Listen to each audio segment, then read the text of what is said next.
So what's next? What am I going to do with this information? Well, what I'll tell you is we're developing a policy at my institution based on this.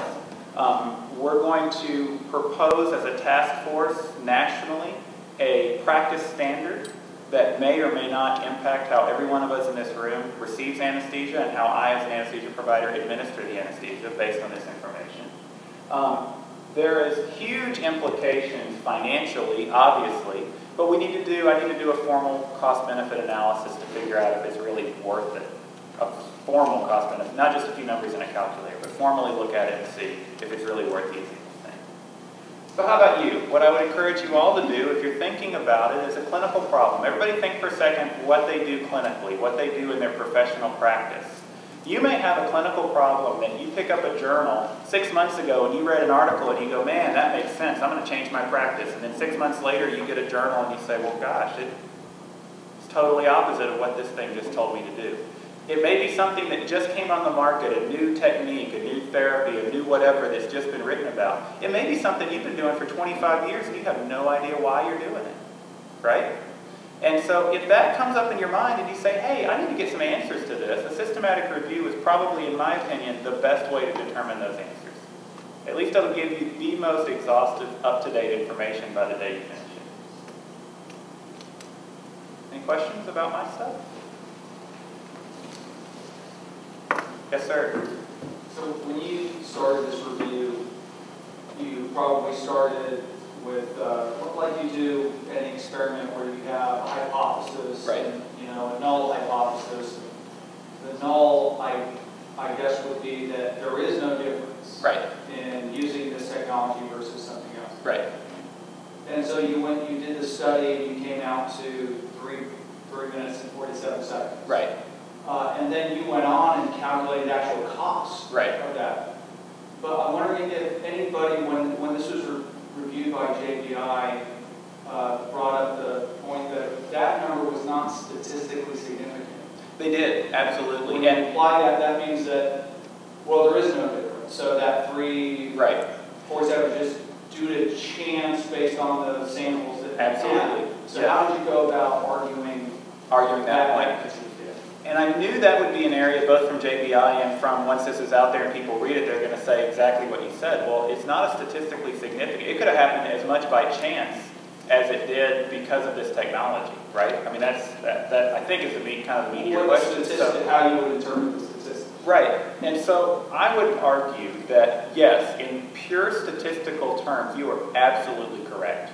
That it could have happened as much by chance, and I can't stand up here and tell you that using this technology is going to cause a 3.5-minute reduction in PACU time. It's statistically insignificant. But because of the methodology looking at the weighted mean differences that I used, I can't say that even if it were statistically significant because of the way I calculated the information.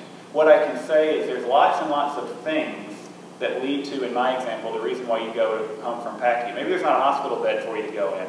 Maybe your wife's car broke down on the way to the hospital to get you and you're not leaving because there's no ride to take you home. Or the transporter guy who takes you upstairs isn't around. It has nothing to do with whether I put the sticker on your head or not. But that there's some sort of correlation between the two. And not everything, as you well know, and all of you that do research in the audience know, is there's not always, what is always statistically significant is not clinically significant, and what is clinically significant is not necessarily numbers statistically significant.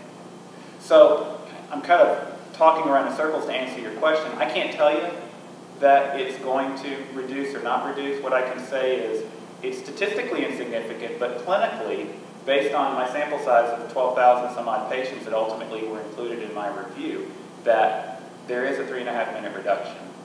Was it due by chance? Possibly. But what's the risk-benefit of a harm analysis on that? And that's where I think the cost-benefit analysis is important. How much does it cost to use the technology? Honestly, it costs about $5.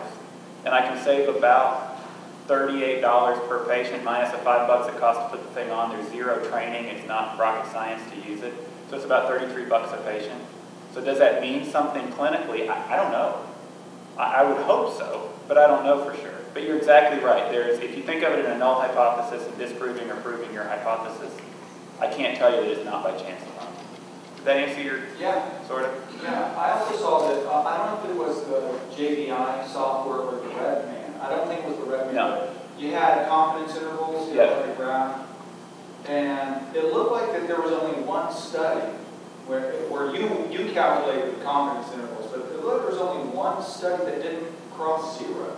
Exactly. Is that right? That's exactly correct. Yeah, going back to that forest plot, there was only one study that was way on the one side versus the other. So, I mean, if you look at those forest plots, statistically thinking, that line of no effect essentially in the middle, and if there's some cross on that line, there's a couple of reasons why it may be there. It may be insignificant, or it may be because the sample is too heterogeneous that you can't really decide one way or the other. What was it about that one study that made the effect so much bigger? It was a small sample size. If I'm not mistaken, I think the N was like 70 or 80 patients, and most of my studies were thousands of patients. But because of my inclusion and exclusion criteria, I looked at that study and thought, man, I don't know if I mean, should I include it or not? But it met every one of my inclusion criteria. I looked at only placebo-controlled, double-blinded, randomized controlled trials in my particular study and my review, and so it met everything. And the number needed to treat was appropriate, so I was obligated to include it. So, and that's sort of I mean, there's a little bit of give and take in any research, obviously, and especially in a review when you're not doing it, you're not manipulating the data, you're basically taking what's there and sort of figuring out what it means. So, and it's certainly open to interpretation. If 2 other people had done this review, they may have gotten the exact same numbers and had a different interpretation of those numbers based on clinical expertise or experience. So, anybody else? Yes, ma'am? Last one. You use the term systematic review and meta-analysis as if they're the same thing. They're not. And yours seems to be more of a meta-analysis. Well, I used meta-analysis. My data was amenable to doing a meta-analysis, doing aggregated statistics on that. But the process to get to that point was different than just doing a literature search and then taking all that data and combining it together and putting it into a software package and spitting out the numbers. Yes, ma'am. So I think my understanding of JBI's version of a systematic review is that a meta-analysis may be a component of a systematic review. So the systematic review is a larger process, but in Dru's case, he had data that were able to be put into a meta-analysis. So it's a broader process, but the meta-analysis was one piece of that systematic review. Does that? It does. So all 9 studies were you able to put into the analysis? Yes. Because I wonder if you were not, right, if you would have gotten different.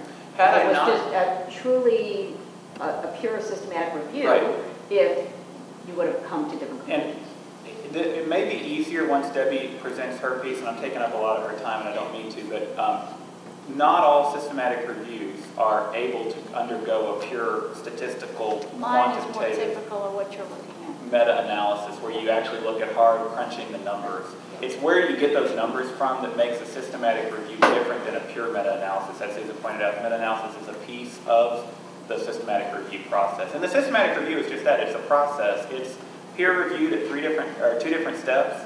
It's protocol-driven, so once you get that protocol approved, you've got to stick with it. Whereas if you're just doing your own meta-analysis, you can kind of decide this or that or the other thing. Not to say that meta-analyses aren't useful or effective or wishy-washy by any means, but it's the process from start to finish, and as a component of that is meta-analysis. Now for me, the meta-analysis was a huge piece of it because I had numbers to crunch. But as you'll see with Debbie's review here in a minute, hers was not amenable to a meta-analysis piece. So that's the nice thing about JBI is there's, Cochrane, that's where the RevMan software comes from, is purely looking at randomized controlled trials, placebo, double-blinded type studies, very kind of number crunching trials. JBI allows you to look at things that are not, because as we know, a lot of problems in healthcare are not answered with pure, hard, bench science research. There's lots of things that you need other information and data for, and it's useful and meaningful and has just as much weight, and the process at JBI allows you to use that information. I'm not smart enough to do qualitative research, so I don't understand the process. Thank goodness people like Debbie exist and know how to do it, and can pull meanings out of things, because I can't. Thank you all. I don't mean to take up